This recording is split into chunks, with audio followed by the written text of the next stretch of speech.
السلام علیکم۔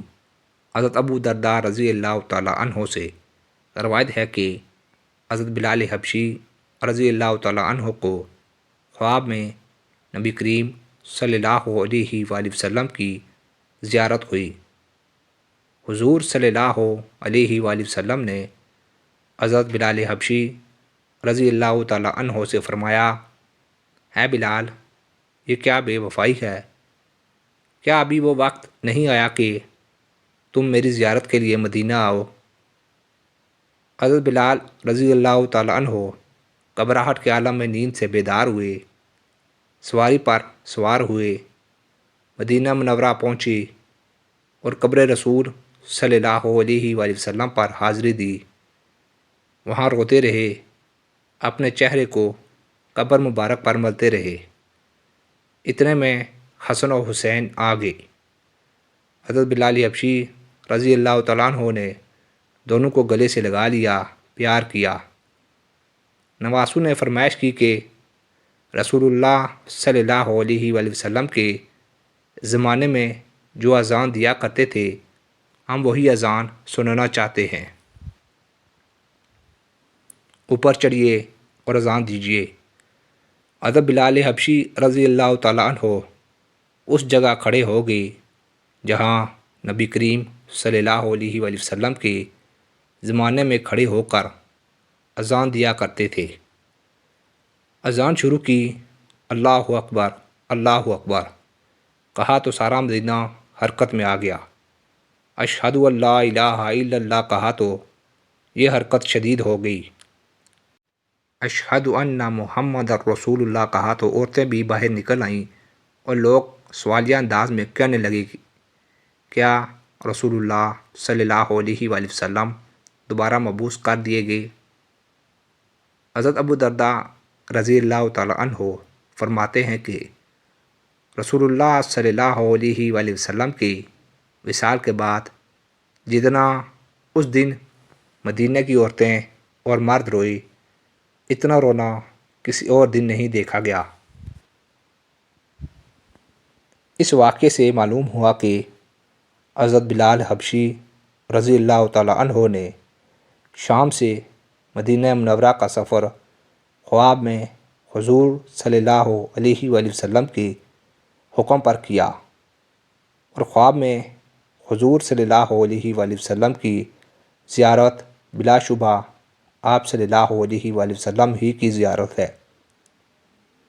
حدیث شریف میں ہے کہ حضور صلی اللہ علیہ وآلہ وسلم نے فرمایا، جس شخص نے خواب میں مجھے دیکھا اس نے حقیقت میں مجھے ہی دیکھا، اس لیے کہ شیطان میری صورت نہیں بنا سکتا۔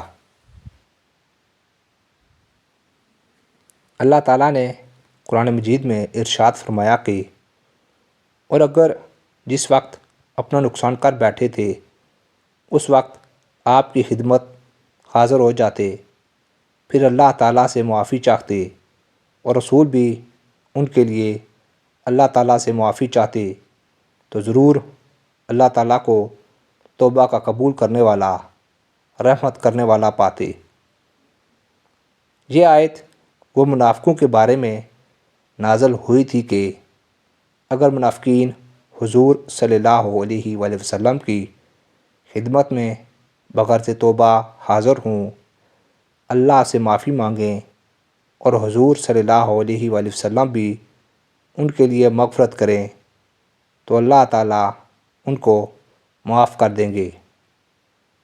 لیکن اپنے الفاظ کے عموم کی بنا پر یہ آیت ہر اس شخص کے بارے میں ہے جو حضور اکرم صلی اللہ علیہ وآلہ وسلم کی خدمت میں حاضر ہو کر اللہ تعالیٰ سے مغفرت طلب کری، اور حضور اکرم صلی اللہ علیہ وآلہ وسلم بھی اس کے لیے اللہ تعالیٰ سے مغفرت طلب کریں تو اللہ تعالیٰ اس کو بخش دیں گے۔ اور یہ معاملہ جیسے آپ صلی اللہ علیہ وآلہ وسلم کی حیات مبارکہ میں تھا، آج بھی ایسے ہی ہے۔ قبر مبارک پر حاضری دربار رسالت میں حاضری کی مثل ہے۔ ایک مرتبہ مروان نے دیکھا کہ ایک شخص قبر مبارک پر اپنا چہرہ رکھ کر بیٹھا ہے۔ مروان نے گردن سے پکڑ لیا، دیکھا تو وہ حضرت ابو ایوب انصاری رضی اللہ تعالیٰ عنہ تھے۔ مروان نے کہا، تم جانتے ہو کہ کیا کر رہی ہو؟ حضرت ابو ایوب انصاری رضی اللہ تعالیٰ عنہ نے فرمایا، ہاں مجھے معلوم ہے میں کیا کر رہا ہوں۔ پھر فرمایا، میں رسول اللہ صلی اللہ علیہ وآلہ وسلم کی خدمت میں حاضر ہوں، کسی پتھر کے پاس نہیں آیا ہوں۔